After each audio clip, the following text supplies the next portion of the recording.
It's time for AggroChat, the official podcast of the Tales of the Aggronaut blog and stalwart gaming community, where we talk about stuff and things, and the stuff about the things, and sometimes gaming. I'm Belghast, and let's start the show. Hey folks, it's that time again. Time for another episode of AggroChat. This is episode 415. Tonight I'm joined by Mo. Hello. Ashgar. Hello. Grace. Hello. Kodra. Unsupported media type? And Thalen. Hi there. Welcome back, Thalen. Welcome back. Thank you. It's good to be back on the podcast, at least. Yeah, before we get into why you were gone, I have to do a correction from last week. What? So last week I plugged a Mastodon server called Mstdn.games. Maybe you should never join it. Oh. Yikes.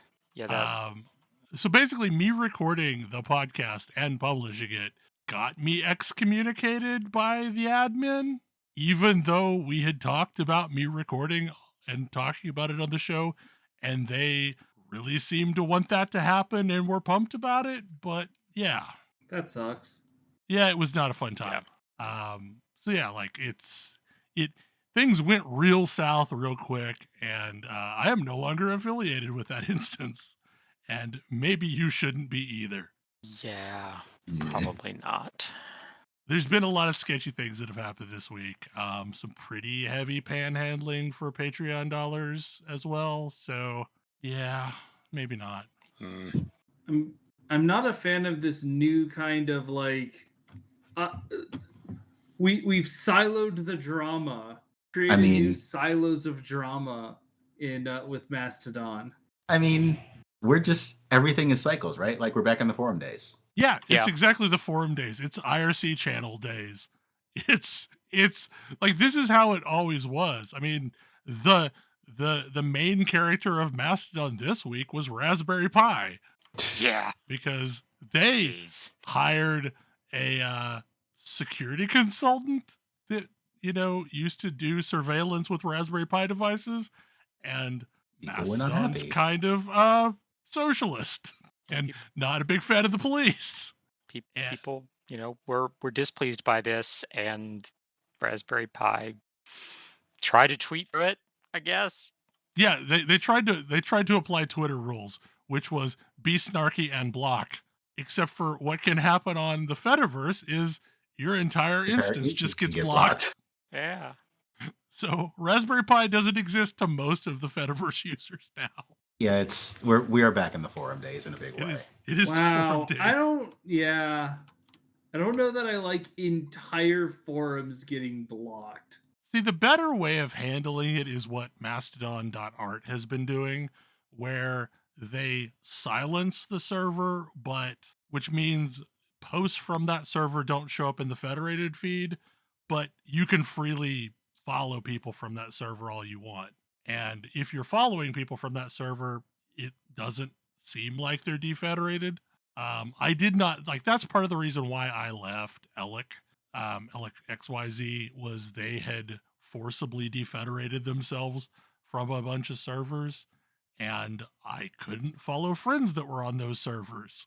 And it sucked. It was not cool. So I purposely tried to pick a server that was a little bit more easy-handed on the blocks. Because if you do find a server that you just want nothing to do with, you can go into your client and block it yourself, and they'll never be able to see you, and you'll never be able to see them. Anyway. I've avoided all of this by pre-selecting a server that's already banned by everyone. Yeah. Well. Okay. Yeah, he's on the flagship. I'm on the flagship, Mastodon Social. Apparently no one likes that anymore. It's because they're unmoderated. It's the Wild West out there. It's fine. I just pretend like local doesn't exist. Yeah, exactly. Like after a while, you don't really need local or federated because you end up with enough stuff in your feed. Yeah, that's the whole thing with Twitter. Twitter didn't have a local sure didn't dip my face into the screaming hot void that was like Twitter without any follower filters. Yeah, I've like glanced at local a couple of times, but mostly like I went and looked at who Bell was following and Yeah. followed a bunch of those people, and that seems fine. I wish that process were easier, because it's Yeah. not. No, it's not. No, I mean, I don't know. I joined the Fediverse and I follow like a couple people I actually Mhm. know and the cats of Mastodon, and my feed is amazing. Yeah. Yeah. Mastodon, like Cats of Mastodon, is the one thing you need in your feed. It is delightful. I mean, I think there's I don't also a need to, Dogs of Mastodon. I don't need to follow it. Like 5 people I follow boost everything from it. So, you know, I'm going to I see don't it one bo- way or the other. I don't boost everything. There's a lot in that feed, but like I Yeah. boost several cats. I've been having the weird problem. I don't know. I don't know if I don't know why, but for some reason Tusky does not like my home Wi-Fi. Oh, weird. Fedal It's Lab maybe? like That's the other good one on Android. it's very strange because if I'm on Wi-Fi elsewhere, it's fine. Like I I turned I downloaded it and got everything set up while I was in Japan because Twitter blew up while I was in Japan, and and everything worked the entire time. And then I came back and I was at home and I was like trying to do, get new stuff, and went and looked at like, my notifications tab, and it was like, there's been an error, retry. And I don't know. Eventually I'd like tried turning off my Wi-Fi and it worked fine. And that's just what I have to do. You tried turning it off and back on again? Oh, I've turned it back off and back on again so many times. There's just something about my home Wi-Fi it doesn't like. At Weird. some point I'm gonna, I guess, bounce my, my router and see if maybe there's something there. But I've I don't know. tried several clients. Tusky's the one that I like the most, but it's got its own problems. Like, I don't like that it does this thing where it will load, I don't know, like 50 posts, and then it will inexplicably include a bunch of posts after that from the last time you used the app. And in between them, there is a little button that says load more. Yeah. And I'm like, it's like, that is not the behavior that I want it to do. It's annoying because it puts the load more where it is. Like the load more is like the point at where it pops on your screen and the stuff is above, the new stuff's above and the old stuff's Yes. below. And I want to be able to just, scroll up and go. But if you click load more, then it loads them below. And it's Yes. I just want, I would be fine if you only show me the new stuff and then load more after that. Like, it's fine. Just let me pick up where I left off. You don't, you don't have to show me the newest stuff. Just show me this is what's new after what you looked at last. And then and give me a load more after however many of those, and that would be fine. But I don't know. It's so like Still Fedal better than Lab the is the official other lab. one, but the problem with Fedal Lab is it seems like it is perennially lagged, where like it's never loading the most recent stuff. I don't know. It's open source software. Anyway, so Twitter blew up while Thalen was in Japan. So Thalen was in Japan. Yeah, I had even like, getting ready to go to Japan, I was like, maybe this will be the time that I'll actually like talk a little bit about my trip on social media. And then Twitter blew up. So I posted a few things on Mastodon, mostly when we were in Tokyo. I posted some pictures, but mostly not. But yeah, I went, my wife and I and her mom and our now 5-year-old son, who had his 5th birthday while we were in Japan. All went to Japan for 3 weeks, and it was great. And it's taken some time getting used to being back in America, where people are loud and don't wear masks. Because, like, what one of the things in Japan, like, if you are out in public, literally everyone around you, like 99.9% of people around you, are wearing masks. Just period. Like, if you see someone without one, it's very weird and out of the ordinary, and probably it's a dumb tourist. That I think sounds amazing. Yeah, I think I saw That is exactly not the reality we have here at all. Like, I think I saw exactly one actual Japanese guy, and he had a mask. He just wasn't wearing it properly. But I'm also pretty sure he was drunk. Well, So like it was late. He was on the train. He was holding a bottle. I'm pretty sure the contents of the bottle were not what that bottle originally started out having in it. He was taking drinks from the bottle on the train, which is like that's not appropriate. You don't do that in Japan. So yeah. But yeah, it was a very good time. We visited Super Nintendo World on Ooh, my how was son's that? birthday. It was fantastic. So we went to Universal Studios.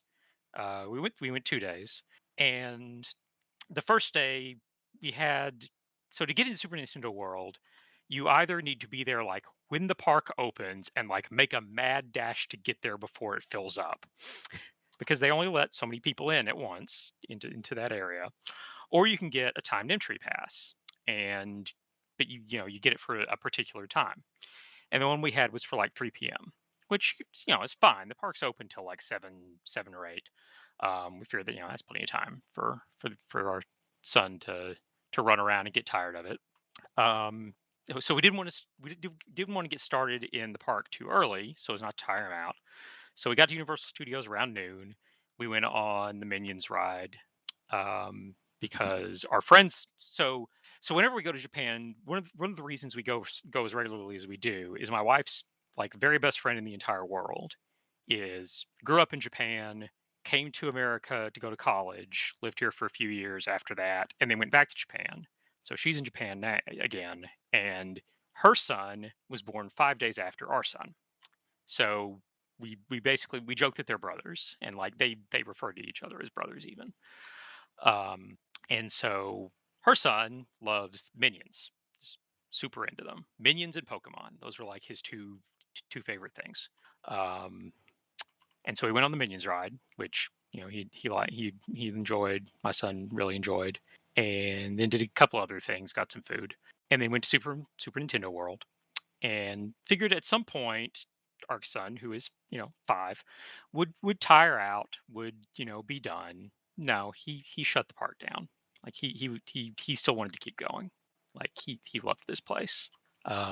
He did fantastic at the Mario Kart, Bowser race.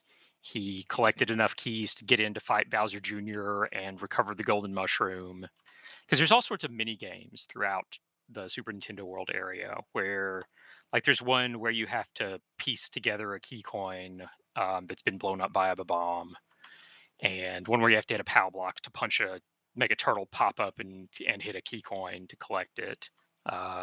There's one he did where there was alarm clocks ringing that were going to wake up a sleeping piranha plant, and you got to run around like mad, turning all the alarm clocks off. But yeah, he loved it. He wanted to go back the next day. Sadly, we couldn't get timed entry that day, but instead we went on like the Spider-Man ride, and he enjoyed that. I wish I had realized that the Jaws ride no longer exists in America. I would have made a point of going on it while we're there, because they still have it. There's a number of rides that Universal Studios Japan still has that have been retired from the ones here. They still have Backdraft and Terminator, but they were both shut down while we were there because they shut them down to like save money during the pandemic, and they haven't reopened them yet. We did go on the Jurassic Park ride and got totally drenched because they put us in the front of the thing. But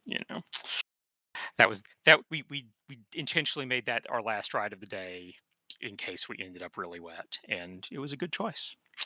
But yeah, just overall it was a really good time. We kept expecting my son to eventually start getting homesick or something. He never did.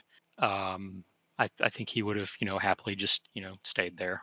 When we had the shared birthday party for the two of them, like after he blew out the candles on his cake, he asked what his wish was. He said, "I didn't make one; it already came true."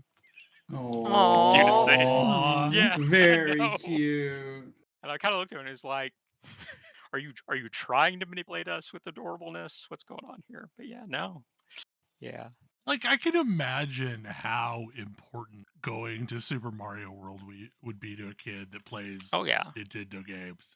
Yeah, because he loves Mario games, Mario toys. Like he's got a Mario advent calendar that we got him, and like the very first thing when he wakes up each morning is, "I need to open the next door." I think he got a cat bell out of it today. But yeah, and he's actually old enough that like he should actually retain memories of this. So, but yeah, I think the Super Mario Nintendo World in California is supposed to open up next year. Yep, Assuming that 2023. it's set up the same way and it's the same stuff, like I highly recommend. It's very fun. Yeah, we're planning on making the trek to it. I mean, also, Pan, I highly recommend. It's great. It's a lot of fun. Going when we did in fact not see lots and lots and lots and lots of other tourists, which is kind of what we'd hoped. We went to Kyoto and it wasn't just miserable and packed with too many people. But yeah. Sounds like a good time was had. Yep. I'm just trying to recover from the jet lag. Mostly there. Not quite. Now, is your son in kindergarten at this point? Pre-K. Pre-K, okay. But yeah, I'll be in kindergarten next year. Ah. Yeah, that was another thing, is like this was kind of the last opportunity to go at a time other than summer or Christmas vacation. Yeah, I was gonna say that's what we're kind of looking at. Like of the two, I don't know. Like I guess summer there wouldn't be any more miserable than summer here. It's because Tokyo is at about the same. It's right at about the same latitude as where I am, and is pretty similar weather all told. So absurdly hot and humid in the summer with far too many mosquitoes. So I don't know. Maybe Christmas in Japan sometime. I kept an eye out for like what the hot thing was this time. Usually there's like one particular anime or something that just seems to be like really extra big, and it didn't really seem like there was one this time. Like maybe the Spy X Family, Yeah, that was what I was I gonna don't know how say. you It's say like it. that's what I keep seeing is Spy X Family being talked But yeah, there about. was a decent amount of that, but not to the degree that I've seen things previously. Like the first time I was there, One Piece everywhere, nonstop, just over the top. Like nothing approaching that. So Did did you, you Was go to any probably of the the thing I saw crane the most of. parlors? I mean, we tried a couple of UFO catchers and utterly failed to get anything out of them. I'm bad at those. As intended. Like I saw other people get things out of them. Like they are they're not actually rigged, but they're they're crane machines. They're not in your favor. No. Well, and supposedly, like, if you lose enough money, they'll come over and set you up to win, but you still have to figure out how to make it win. I have heard this. Yes, we did get a fair number of things out of capital machines. I got a red panda peeing in a urinal. I love that thing. It's so good. Because I saw a castle machine, and the castle machine was like animals using the bathroom. I was like, sure. Oh, I'll pay 300 yen for a tiny plastic animal in front of a urinal. Why not? And I got a red Money panda, well so spent. I won. My son kept choosing like ones that were like he got one that was like a miniature tackle box, and another was like miniature hose, like the winders for your garden hose. It's meant for a USB cable. He wanted that. I was like, that's like there's all these other things too. There's Pokemon. This one is Snoopy. This one has like Paw Patrol. Like Paw Patrol seems oddly big in Japan. I don't know. I saw more of it than I expected. I want miniature yard accoutrements. Yeah, no, he wanted a little cable winder, so he got a little cable winder. I don't know. Also, I do not recall noticing this previously on previous trips. Like I've always been aware that Snoopy is big in Japan. Like I see that's been a thing. Like Peanuts is popular, particularly Snoopy in Woodstock. This time I kept seeing stuff with Snoopy's brother Olaf. Wait, what? Do any of you even know Snoopy's brother Olaf? Nope. No. Exactly. If you know any of Snoopy's siblings, the one you know is Spike, the skinny one that lives in the desert. That's the brother of Snoopy's that like actually showed up a decent amount in the comic strip, and like yeah, no, Olaf is a shorter, fatter brother of Snoopy's who has like his tongue sticking out and won an ugliest dog competition one time. For whatever reason, appears to be hugely popular in Japan. Don't know. Okay. Trying to think if there's anything else particularly interesting. Did you go to Akihabara? Oh, of course, yeah. I did go to the Eorzea Cafe. I was a little disappointed. They had new drinks for Sage and Reaper, but other than that, there were like no new Endwalker dishes. Oh, weird.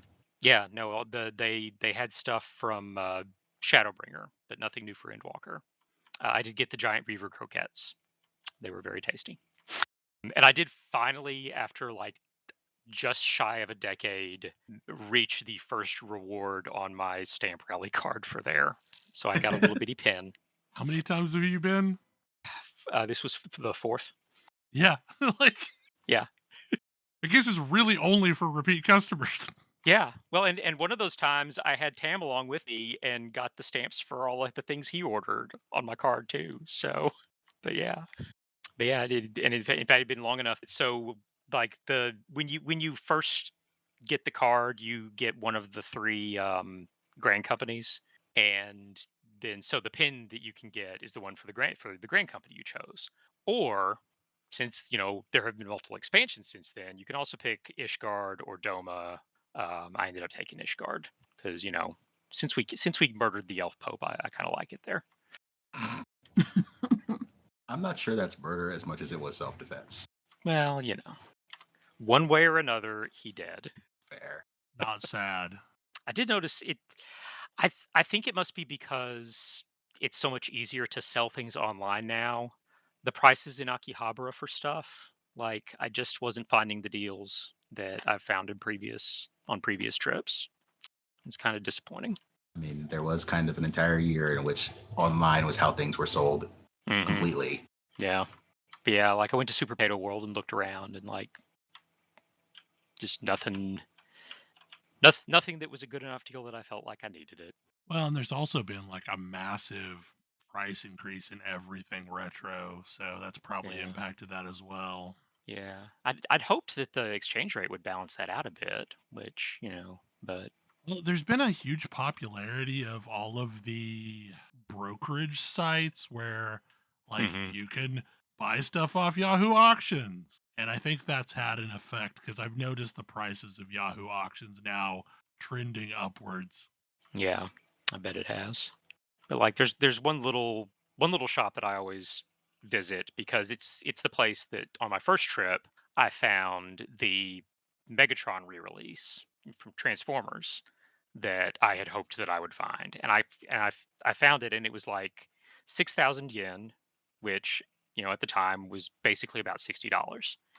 And so I've gone there each time since then, and most of the times I've bought something there. And this time they had the Constructicons Encore re-release, of all of them packaged together, The green one to or make the, Devastator. the yellow one? The green one. Okay. And so I was like, well, if that's not too terribly expensive, I might get that. 250,000 yen. Which, at current exchange rate is about like $160, $170, but still. Like yeah. That's like 3 times what I paid for Megatron. I expected it to be more than Megatron because it's it's 5 robots, but they're 5 smaller robots. I don't know. But yeah, that was beyond what I could reasonably, what I felt like I could reasonably pay. Yeah. I did finally visit the Gundam base. I didn't actually go there last time. When I went to Diver City last time because Tam and I saw the Unicorn Gundam, which I'm glad I went last time because the Unicorn Gundam was shut down this time. They're, I don't know, making some sort of repairs or something. It won't be turned. It might be turned on again by now. It's supposed to be turned on sometime this month, but I've already seen it, so it was fine. But I did go into the Gundam base and bought I just got the master grade of the standard RX-78-2 in the blue and white colors. Nice. Yeah, because it's something unique to Gundam base that wasn't incredibly expensive like all of the fancy shiny material ones are. Boy, those are pricey. beautiful, but pricey. They do sell those once a year on P Bandai in the States now. It was actually while you were gone, and most of them sold out in like minutes. Yeah, that sounds about right. Whereas I So, could like, just, if you can actually go to the Gundam base, it's way easier to get them. Oh yeah, where they just had stacks and stacks and stacks of everything. Like, absolutely nothing Witch for Mercury yet. I'd like not even like standees or anything. I'm I was a surprised little because the surprised. HDs were out by the time you were on that trip. Yeah, like I figured they would have something, but I didn't expect them to have a lot yet. But I mean, no, it's generally the starter stuff, the HG of the main thing, and several other things. Not much, but there's something. yeah, Japan is awesome. Everybody should go. Yep. So I know we've talked about this game before on the show, Peglin. I know we've also talked about Round Guard, but there's been Peglin updates. Peglin had a major update last week and a half ago, something like that. Yeah, a little over a week ago, I think. And yeah, so I know when we talked about these games before, we talked about Peglin and Round Guard together. I think Round Guard is the game that maybe has a little bit more of a personality, but Peglin is the game with the gameplay that I find more satisfying and or chill. um, and it was perfectly fine before. I obviously enjoyed it, but since the update, it is even more enjoyable. They basically added currency. So instead of previously you cleared a level, you got a choice of some sort of upgrade.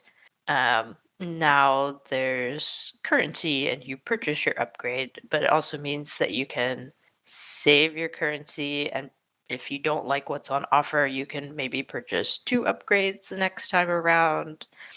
They also added a little shop so you can occasionally purchase relics that will give you buffs, and it gives you significantly more control over what your build ends up looking like, and as a consequence, A is just more fun because you get to play with the things you want to a little bit more often, and you can tend to be a little bit more powerful. The balance is a little bit better, and that was really good for me because I went from playing very conservatively, avoiding mini bosses and things like that, to playing much more aggressively and aiming for mini bosses because they give you another opportunity to pick a relic, and that's great. Yeah, I'd been holding off on sort of getting into this game because it seemed frustratingly random previously. Mm-hmm. Because like you couldn't really, there was not a lot of control over what you got at all. You get a chest, you get a relic. What relic? Shops didn't exist, so that opportunity for relics didn't exist. And now, because there is currency, there is choice. They also added a class of sorts, and the starter Peglin class is just you get more choices. So I hope when they decide to introduce other classes, they aren't less fun.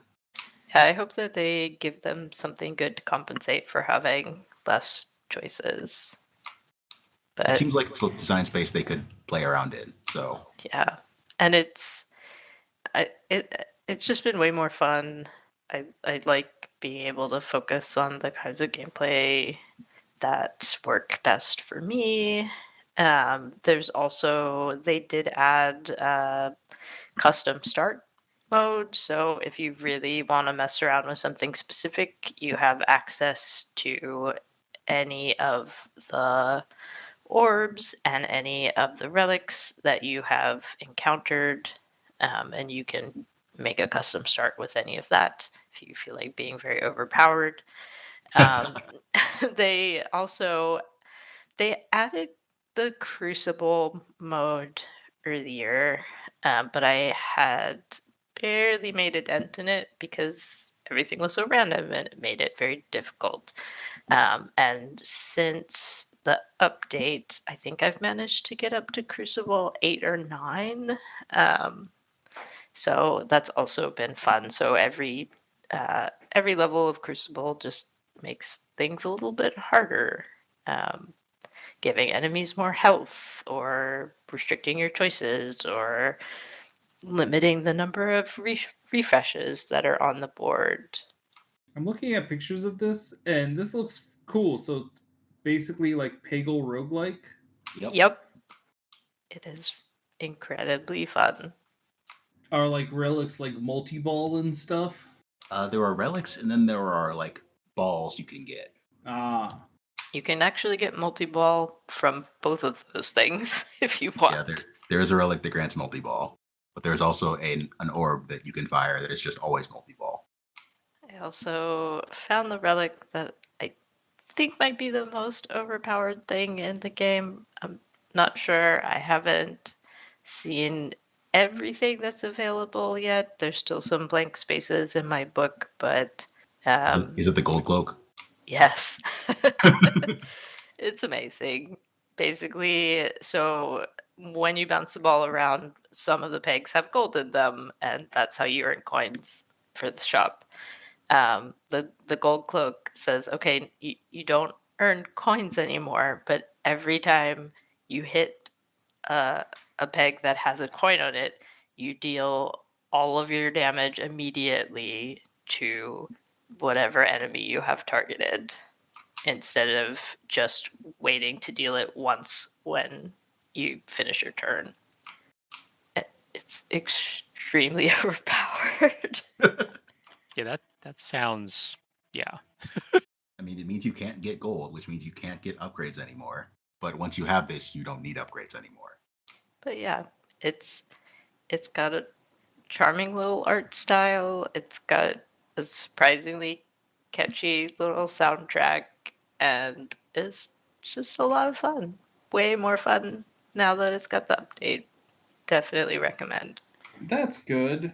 So a significant update has been released for Fallout 76, and I think you've been playing some of that, haven't you, Thalen? I have. I managed to finish out the board for the previous season. I did have to buy some spaces since I got a late start and then was gone for most of a month. But now Nuka World on Tour has come and has a new season with a new board, lots of Nuka Cola themed stuff, and there's a carnival down in the ash heap with carnival games. And also, if people nuke the area nearby, a giant, horrifying mole man kaiju pops out of the roller coaster and tries to kill you. Is worth lots of really good loot. I guess Yeah. that would be a reason to play on a public server. Yeah, you definitely need a group for this. I mean, you need someone who has access to nukes to start the thing, because I guess that's how you activate world bosses in Fallout 76. This is, I think, the third one that uses that method, and then you need enough people to actually kill it. Yeah, it's pretty entertaining. There's some new Nuka Cola themed, unique weapons. A couple of which seem like they might actually be, decent. One of them is is a broadsider, which is the cannon that fires cannonballs. I don't know if that's actually any good at all. I But have no idea. if if you want to run around with a cannon, here's a cannon that you can use. There's a super sledge that is skinned to look like a clown hammer, which is amusing. But yeah, Fallout 76 continues to be a pretty fun game, and now there's new stuff to do in it. Nice. What's the boss you're fighting? It's the Ultrasight Titan. Okay. What's that look like? It's a giant, horrifying mole kaiju that pops up out of the ground. It is supported by masses of mole rats and mole men. I assume it has a massive lunch pail full of loot when you defeat it. No lunch pail, but it does have lots of loot. I mean, I guess for anyone who's never played Fallout 76, the mole men are kind of that game's version of a loot goblin. Well, one particular type of mole man is. Like, they also show up as just regular old monsters as well. But there are mole man treasure hunters that can show up during certain events that have the lunch pails. Mole men are also excellent sources of black titanium, which you need for for certain things, like the excavator power armor, which I did finally get around to making. Yeah, I know that's the armor I'm wearing, I think. Is that the one that lets you increases your carry capacity?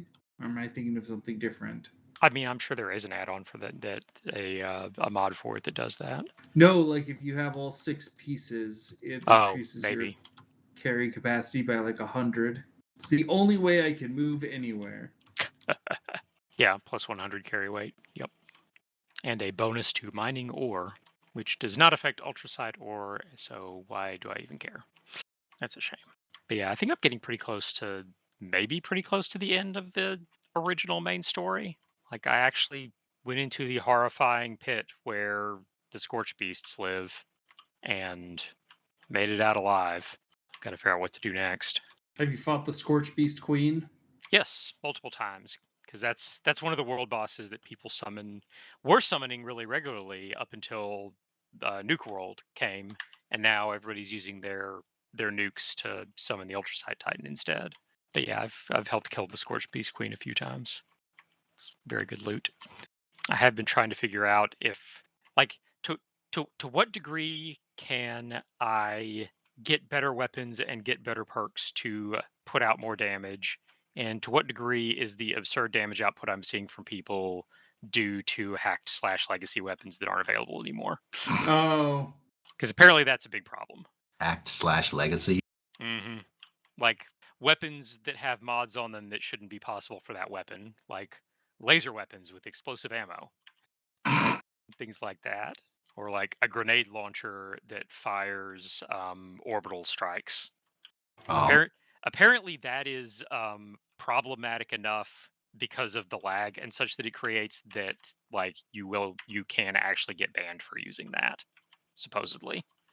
But yeah, like I was fighting the Ultrasite Titan today, and there just kept being nuclear explosions all over, and I don't know if that was just like people using Fat Men, and or something more, because it seemed like a lot of nuclear explosions. And mini nukes are heavy. Like you can't carry that many of them, I don't think. Is hacking a significant problem in the game?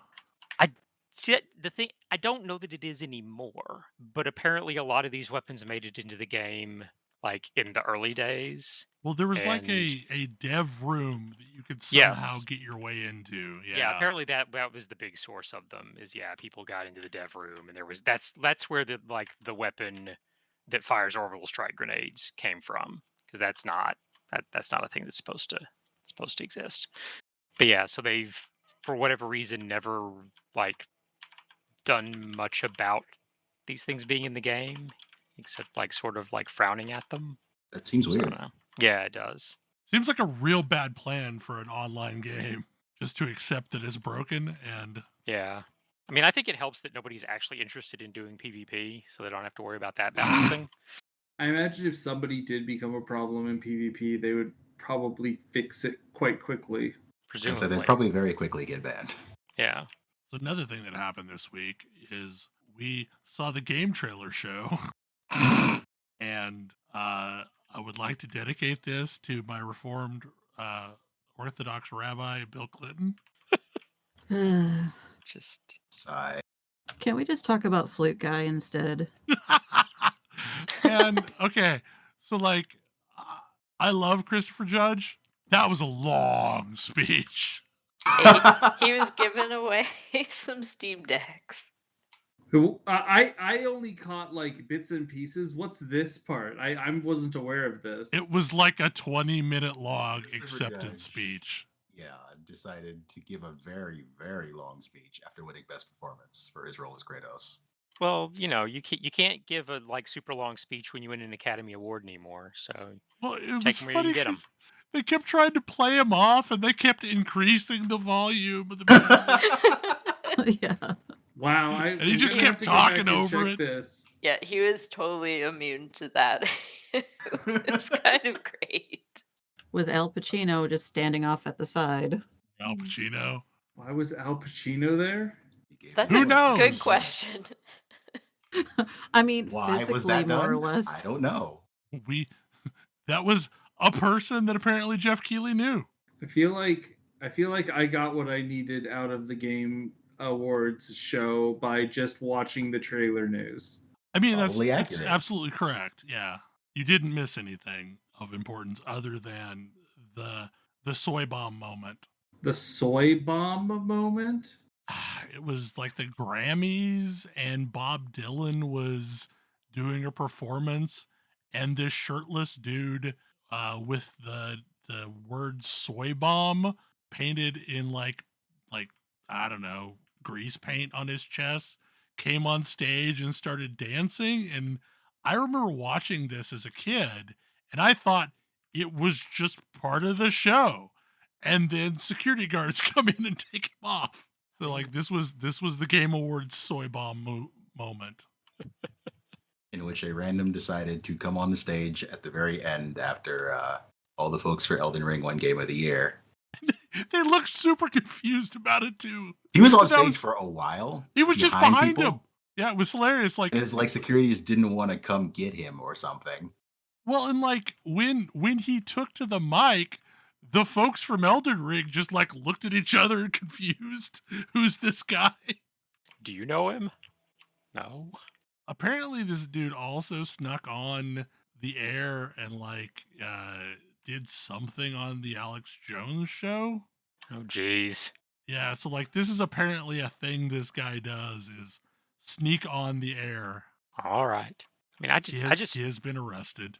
I just know we got a new Super Mario Brothers clip, and it was pretty The entertaining. movie looks much better than the first clip. Shame about that lead actor. Shame Yeah. about that lead actor. Everything else looks so good. Yeah. I mean, hopefully this movie's good. I'm sure I'm going to be getting to see it a lot. I've already said I hope the movie's good because either way I'm gonna watch it a lot. My son is very excited. There's a very good chance this is going to be the first movie in a couple of years that I've seen in a theater. So it's same here. Where it's gonna be the first movie that I take my son to see in theater. So that's exciting. I think I was most excited for Death Stranding 2, and I didn't expect to be most excited about Death Stranding 2, but like I really liked the game. I mean, Hades 2. That's yeah. I mean, But also Hades, like Sure. Hades 2 is cool, but like I was mostly curious what the next genre they were going to do was. yeah, but yeah, that trailer looks great, and I'm very excited to see more of that. They can rest on their laurels once. No more sequels after this. Earthblade, which is going to consume me, and I'm so excited for. Like that game looks that game's the like just panning through this massive map with delicious Lena Rain music over top. I'm so excited for it. I'm super on board with the Dead Cells Castlevania crossover. That was definitely a surprise to me. Yeah, I did not expect that, but it's okay. I mean, I'm on board with that. There's a couple of upcoming sort of ARPG / MMO type things that none of them looked amazing, but I just signed up for a bunch of betas to see if any of them would be worth my time. Seemed to be several of them on the way. One of the things that cracked me up is that we saw an additional trailer of Blue Protocol, and it looks like it's improved, but I remember seeing a trailer of Blue Protocol before Genshin Impact was even a thing. So like everybody's like, that just looks like Genshin Impact, but no, I remember like Blue Protocol stuff before Genshin Impact launched. Yeah, it's been around for a while. It makes me wonder if they kind of went back to the drawing board a little bit once Genshin launched to try and differentiate it. I'm surprised we didn't see anything about Zenless Zone Zero. Yeah. Yeah, I was kind of hoping for something on that or Star Rail, but I mean, expect more Primogens from winning another Game of the Year award for Genshin Impact. yeah. Jedi Survivor. I knew I was going to buy that anyway. I'm still interested. I feel like it would be a wasted opportunity if they don't bring that character into one of the live action Disney franchises, considering like some of the time frames overlap just fine. Definitely gonna have to see on that one. I suppose I should probably break down and buy Fallen Order since it's like $5 or something right now. Probably just play it on a low difficulty and it won't be a Souls-like. Basically. I think if there was anything else that just like stood out. The 16 trailer looked really nice. The 16 trailer, Armored Core. Armored Core. Yeah, I'm shocked that we're getting another Armored Core game. Me too. I Big. figured they were never going to touch that again. Yeah, Big. like Go ahead. they've been the Dark Souls company for a while. I mean, ever since Demon Souls was successful, Yeah. that's been the style of game they've been making. And now they can go back and make an Armored Core. I wonder. I don't know anything about what an Armored Core is like. I'll be honest. I mean, it's just a mech warrior-y kind of game, sort of. More arcadey.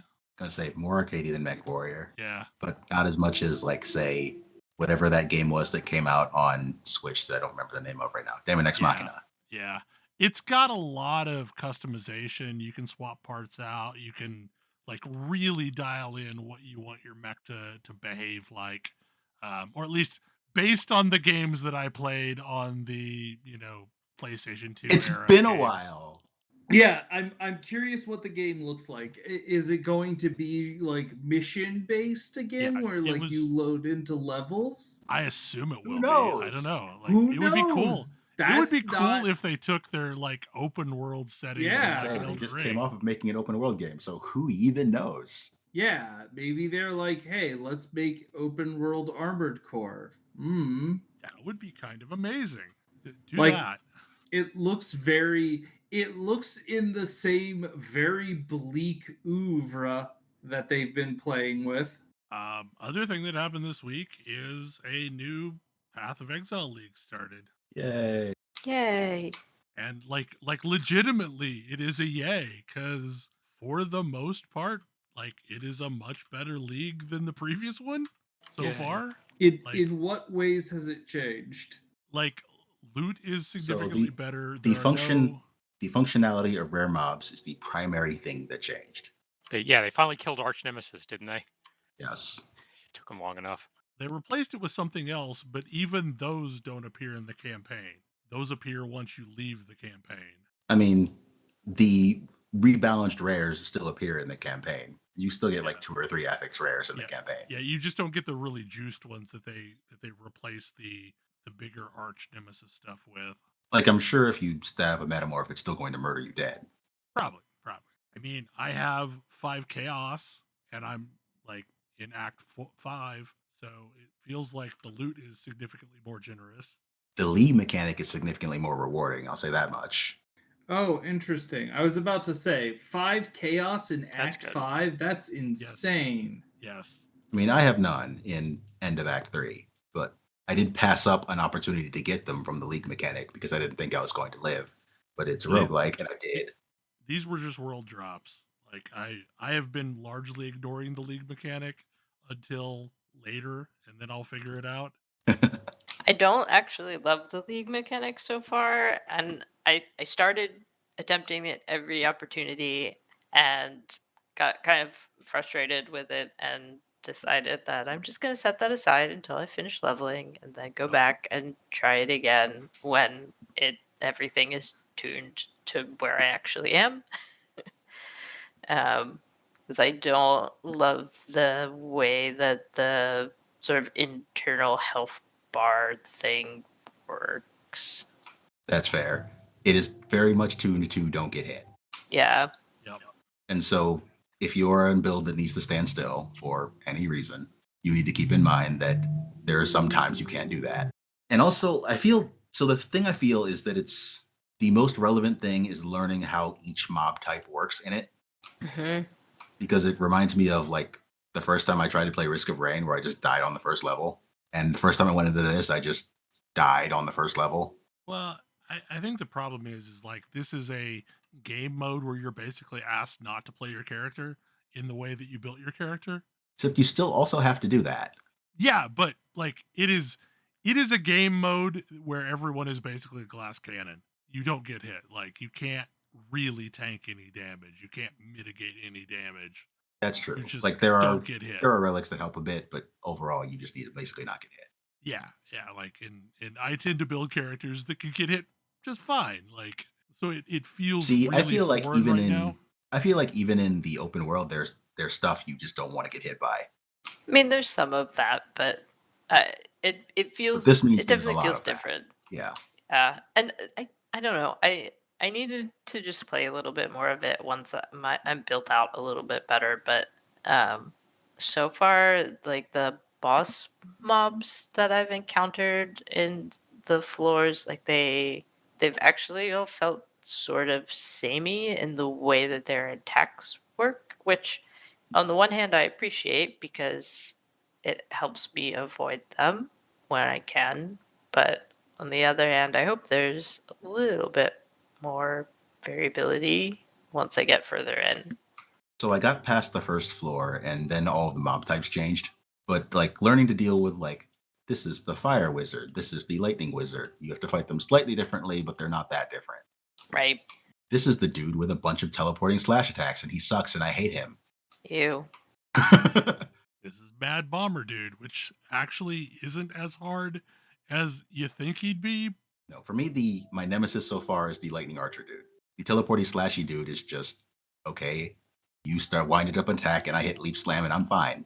I don't know. Like it definitely feels like you're kind of playing a different game, which I get is the point.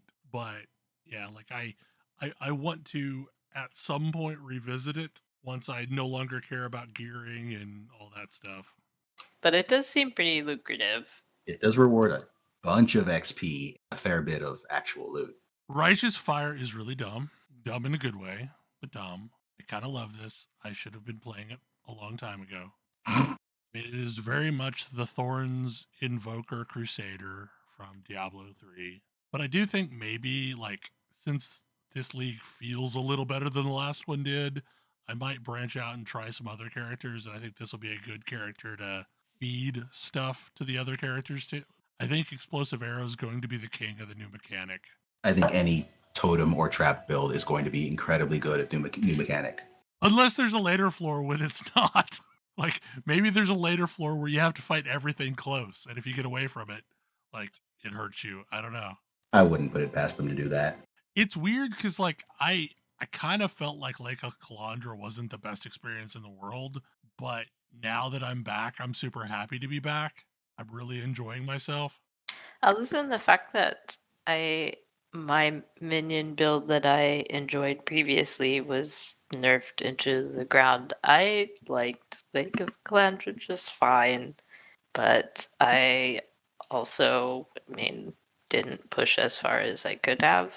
I don't know. I actually liked the league mechanic for that one. I did, but what really bothered me about last league is things were mostly fine until they weren't. And then every so often you would just encounter something and not really understand why it was so much tougher than what you were fighting before. I suspect that's still going to happen. Probably. On the other hand, like the explanation of what things do on rare mobs is obvious now. Right, exactly. It says in the text what it's doing. I feel this is me having a problem with ARPGs, but I feel like you don't get a ton of time to process what all of those affixes mean before they kill you dead. But right now, you don't have to process what they mean. You just have to read them. Yeah, they changed it to where it's no longer like Firewalker. Like, I don't have to know Toxic does a bunch of extra chaos damage, has extra chaos resist, and spawns toxic things on death. It just says either spawns toxic things on death or has extra chaos resistance. That's better, yes.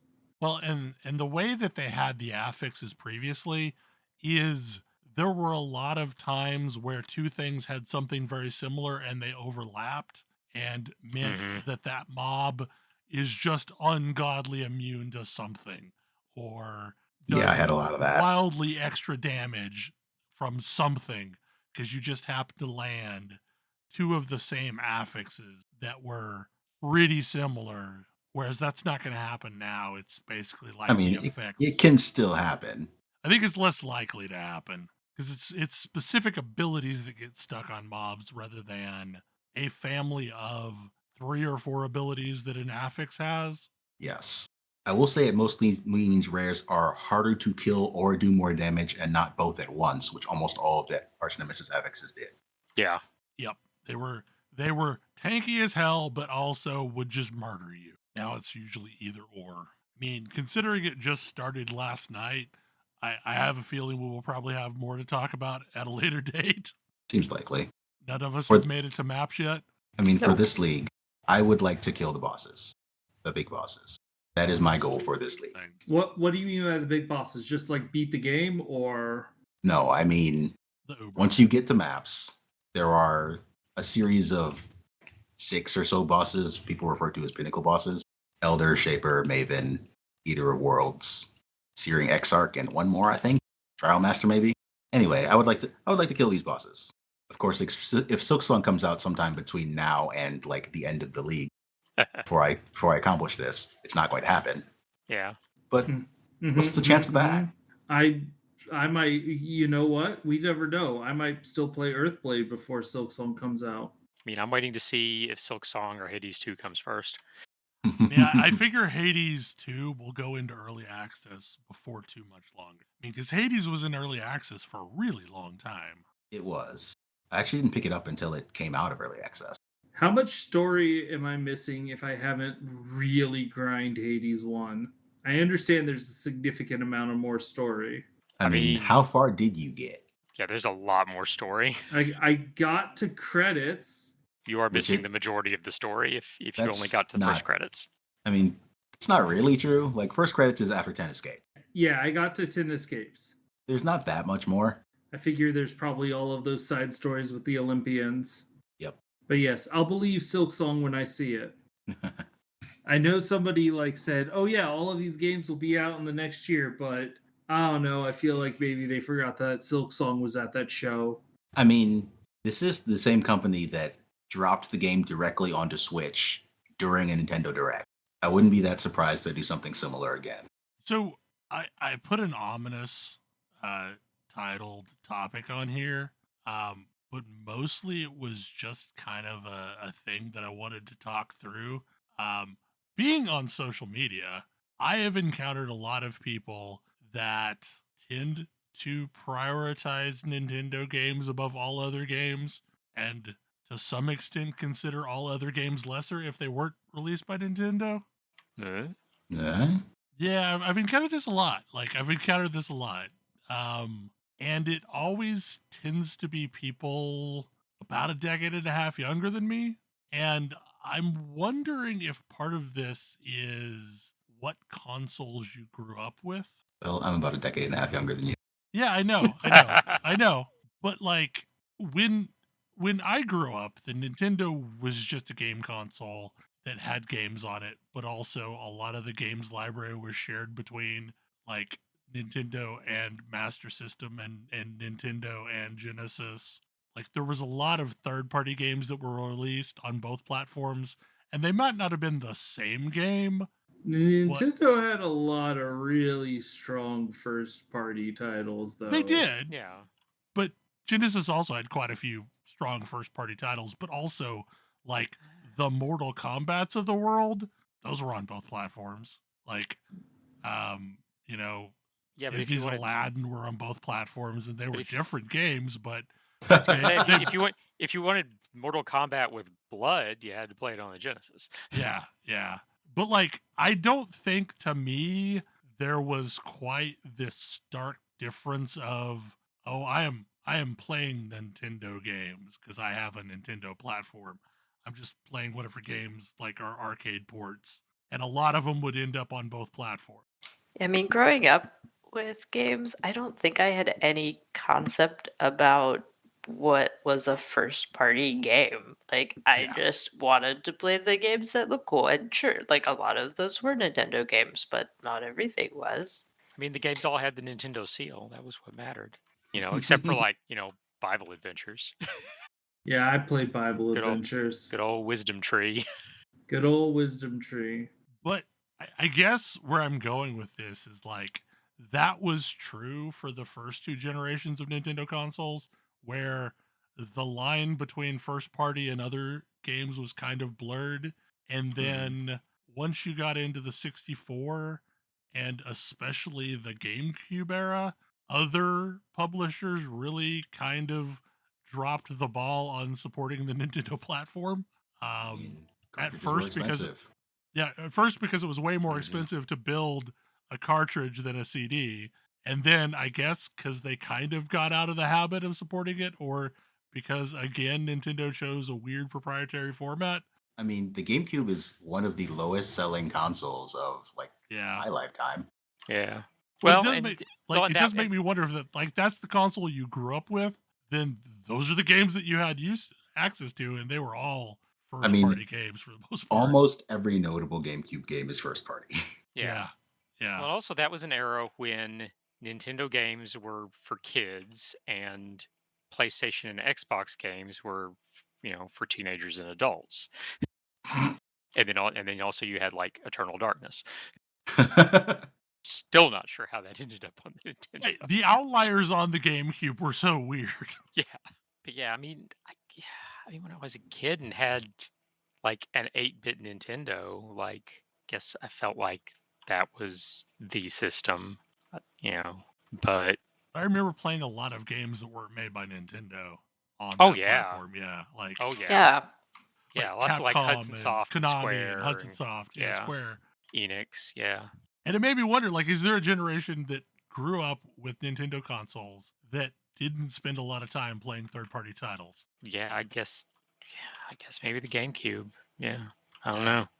I mean, I am in the position of never having owned a Nintendo console until the Wii. My first console was the PlayStation 1, although I certainly played a lot of Nintendo games Hmm. because Mario Kart was a thing, Star Fox 64 was a thing.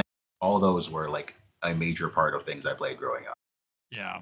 And like I had a 64, but I had a 64 as an adult. And at the same time, I was mostly playing PC games. So like there's this entire library of games that I kind of only picked at a little bit.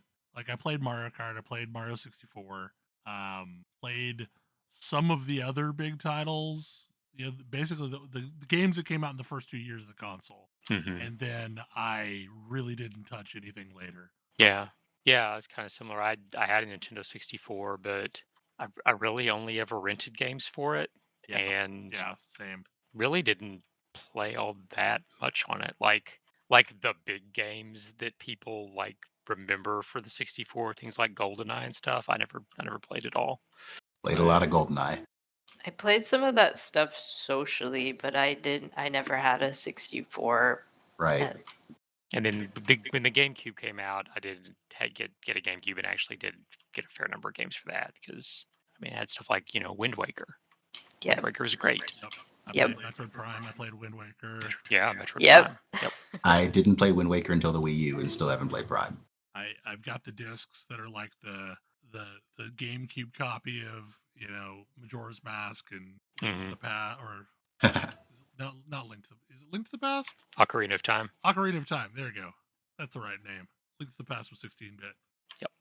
I just thinking about the not liking non-first party games. The other thing, as a kid growing up, where like family didn't have a ton of disposable income in the first place, and B, as a kid whose parents didn't want them having a lot of video games, didn't have the option to spend a lot of money on games. And guess what was frequently more expensive?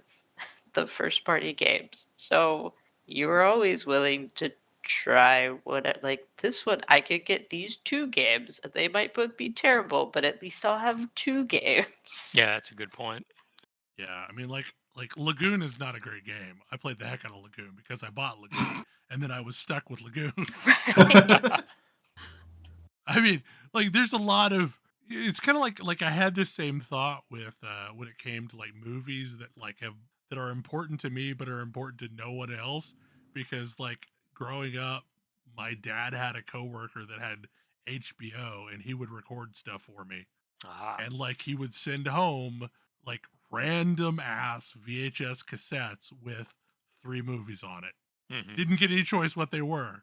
But like as a result, there's some movies that were not great, but were really important to me because they were the only movies I had access to. Like My Science Project, for example. Not a great science fiction movie. No. But I watched the hell out of it because it was on one of these cassettes that I had access to. It's like I watched the Robin Williams Popeye. I don't know how many times because we had it on VHS. Exactly. Recorded off. I think maybe Oh, off the man. Disney Channel. I Yeah. love that movie so much. Yep. Yep. Yeah. Oh man, that's You a watched deep it cut. so much that the tracking was jacked up on it, and it would have the moments. Yup. That was just life. Like you had limited access to things, and as a result, like that was what your reality was. Like because we're playing this Ask me game how that we many have. times I've played Mega Man 8. But I guess you do bond with whatever you have access with. Yeah. So if you only had Nintendo first-party titles, I guess I could see you being bonded with only Nintendo first-party titles. Well, anybody have anything else? Pure Vessel is rough. Ugh. Remember when in Japan there is no Mario character named Toad? His name is Kinopio. Okay. Get this wrong and they might cut you. Really? No. I got the wristbands for Mario World for my son and the friend's son, and so my son wanted Mario and my friend's son wanted Kinopio, and I asked for I wanted one Mario and one Toad, and she got them for me and handed to me, and when she handed me the Toad one, she pointed and she said Kinopio. I was like, okay. Like the most aggressive like a Japanese like employee of a place has ever been with me about anything. Very nice, just very stern. Very forceful that it's Kinopio. Yes. Also, my son learned that in Japan, chain chomps are called Wanwan, and he thought that was hilarious. Which is basically the equivalent of naming them Bow Wow, which I think is what they're called in one of the Zelda games. That's what they're in Link's Awakening. Yeah. Link's Awakening, where Link goes and gets very existential. Hopefully you enjoyed the show, and we will see you again next week. Good night. Good night. Good night. Good night. Good night. See ya.